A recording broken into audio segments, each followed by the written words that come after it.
രാവിലെ തന്നെ നമ്മൾ എഴുന്നേറ്റ് നോക്കുമ്പോൾ നമ്മുടെ വീടിൻ്റെ വാതിക്ക് ഒരു പട്ടിക്കുഞ്ഞ് വന്ന് കിടക്കുന്നു. ആൻഡ് പട്ടിക്കുഞ്ഞിനെ നമ്മൾ വിളിക്കുമ്പോൾ മൊത്തം ഞാൻ വളർത്തുന്ന എൻ്റെ പ്ലോട്ടാണ് എൻ്റെ അടുത്തോട്ട് വരുന്നത്. ഈ പട്ടിക്കുഞ്ഞിന് ഒരു അനുസരണയൊന്നുമില്ല, അതാ അതിൻ്റെ തോന്നിയ വഴിക്ക് അങ്ങ് പോവുക.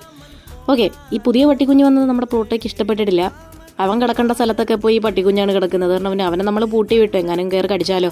പക്ഷേ പട്ടിക്കുഞ്ഞാണെങ്കിൽ നേരെ ഓപ്പോസിറ്റാണ്. ഇവൻ കിടക്കുന്ന സൈഡിലോട്ട് ഇവൻ്റെ പുറകെ ഇങ്ങനെ നടന്ന് ചെന്ന് അടിയുണ്ടാക്കും.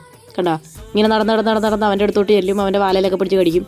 അവനാണിതൊന്നും ഇഷ്ടവുമില്ല, അവന് പിടിക്കുന്നേ ഇല്ല. അവൻ്റെ മുഖത്ത് എഴുതി വെച്ചിട്ടുണ്ടത്. അവൻ എന്നിട്ട് പണ്ടാരം എന്തെങ്കിലും കാണിക്കട്ടെ എന്ന് പറഞ്ഞാൽ അവൻ എഴുന്നേറ്റ് അപ്പുറത്തെ സൈഡിൽ പോയി കിടക്കും. അപ്പോൾ ഇവൻ വന്ന് എന്ത് ചെയ്യും, ഇവൻ കിടക്കുന്ന സൈഡിൽ വന്ന് കിടക്കും.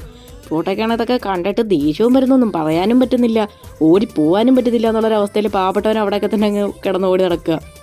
പുള്ളിൽ നല്ല വിഷമമുണ്ട്. കാര്യം നമ്മൾ മറ്റവനെ എടുത്ത് വളർത്തുമോ എന്നുള്ള പേടി കാരണം പുള്ളിക്കാരൻ ഇങ്ങനെ കിടക്കുക. കുറേ കഴിഞ്ഞപ്പോൾ എന്നെ ഇങ്ങനെ നോക്കിയിരിക്കുന്നു. ഇനി ഇവനെ എങ്ങനെ എടുത്ത് വളർത്തുമോ, എന്നെ എടുത്ത് കളയുമോ, ബിസ്ക്കറ്റ് എന്ന് പറഞ്ഞിട്ട് പോലും നോക്കുന്നില്ല. സങ്കടം വരുമോ അവനെ കാണുമ്പോൾ. എന്താവും എന്തും.